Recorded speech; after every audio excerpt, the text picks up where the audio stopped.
मसीह के जिंदा और जलाली नाम में आप सबको सलाम। आज हम दाऊद की बाइबल स्टोरी देखेंगे।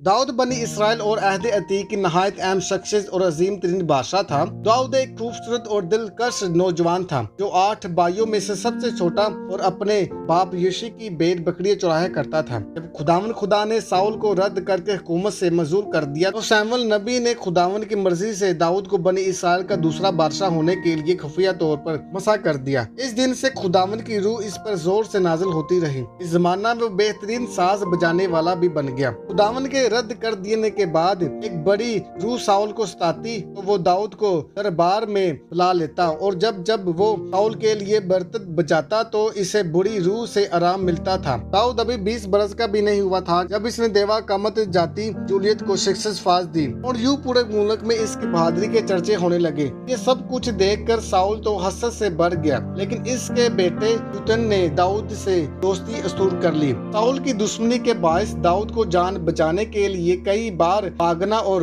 रूपोश होना पड़ा। साउल और यूतन के जंग में मारे जाने के बाद दाऊद हिजरान में हुकूमत करने लगा। इसने 7.5 साल हिब्रोन में हुकूमत की। तब बनी इसराइल के बुजुर्ग हिब्रोन में से इसके पास आए और इसे पूरे इसराइल का बादशाह बनाया। इसने मगरिब में फलस्तीन, मशरिक मुआब और शुमाल में अराम के खिलाफ 2 हमले किए और जनूब में उदूम के खिलाफ जंग जीत कर बहुत सी फतुहात हासिल कर ली। जब दाऊद को हर तरफ से अमन और ईमान नसीब हुआ तो इसने यहोवा के लिए यरूशलेम में एक घर अमीर करने का मंसूबा बनाया। लेकिन चूंकि वह एक जंगी मर्द था और इसने बहुत सी जंगों के दौरान लोगों का खून बहाया था, लिहाजा नातन नबी ने इसे तमीराती काम से रोक दिया। इसने दाऊद से कहा कि खुदा इसके खानदान को हमेशा कायम रखेगा और वो नहीं बल्कि इसका बेटा खुदावन का घर बनाने की सादत हासिल करेगा। इससे यह वादा भी किया गया कि इसकी सल्तनत हमेशा कायम रहेगी। तो खुदावन का अजली कलमा मुजस्सम होकर इसके खानदान से इस दुनिया में आएगा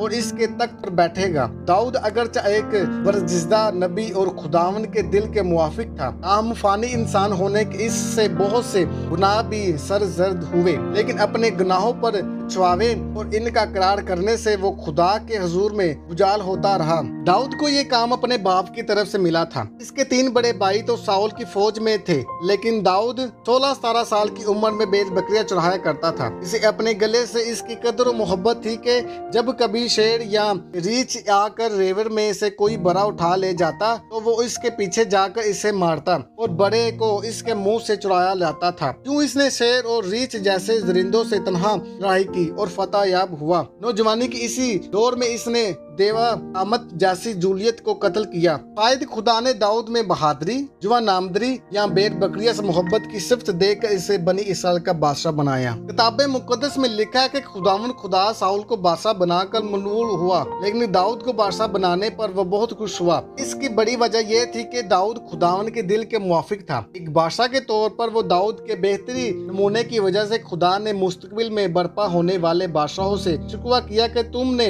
मेरी वैसी पैरवी नहीं की जैसी मेरे बंदा दाऊद ने की थी। दाऊद की फतुहात और खुदा की पैरवाई और ताबे फरमानी वाकई काबिल सताइश है और बलासबा वो एक अजीम बादशाह और दानेदार शख्स था। एक वफादार शख्स, कामयाब बादशाह और खुदा के दिल के मुवाफिक होने के बावजूद दाऊद एक इंसान भी था और इसकी जिंदगी में मतअद्दिद बार ऐसे मौके आए जब वो गुनाह का मर्तब हुआ, लेकिन इसके साथ साथ गुनाह से आगाही पर इसने वाज़िह तौर पर इतराफ किया और खुदा ने इसे अपने ताल्लुकात की बहाली के लिए बर वक्त तौबा की। दाऊद अभी छोटा ही था कि इसने शेर और रीछ जैसे दरिंदों को हलाक कर दिया। जब जाती जूलियत कई दिनों से खुदा की फौजों की फतुहात कर रहा था तो इसराइली इससे बेहद खौफजदा थे। तो दाऊद ने तन्हा इस देवा कामत शख्स का मुकाबला किया और इसी की तलवार से इसका सर तन से जुदा कर दिया। इसने अपने दौर की हुकूमत में बहुत सी फतुहात हासिल की और बनी इसराइल की सल्तनत को बहुत वसी कर दिया। जब वो इन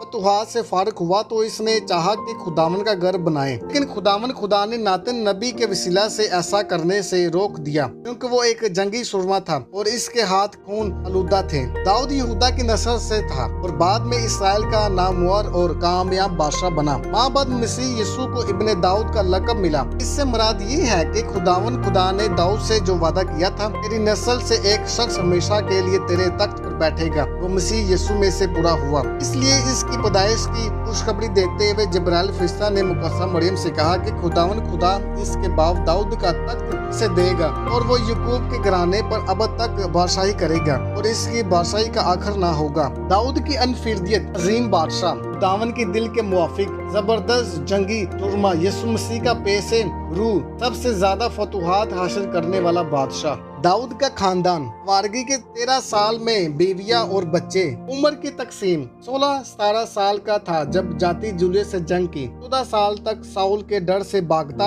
और छुपता रहा। 30 बरस की उम्र में बादशाह बना। 7 बरस और 6 माह गुरोन में हुकूमत की। 33 बरस यरूशलेम में हुकूमत की। 70 बरस की उम्र में वफात पाई। अगर आपको हमारी ये वीडियो पसंद है, इसे लाइक करें, कमेंट करें और अपने रिश्तेदारों और चीज़ों को शेयर करें। अगर आप चैनल पर नए हैं तो चैनल को सब्सक्राइब और बेल आइकन को दबाना मत भूलिए। खुदावंद यीशु मसीह आप सबको बरकत दे। आमीन।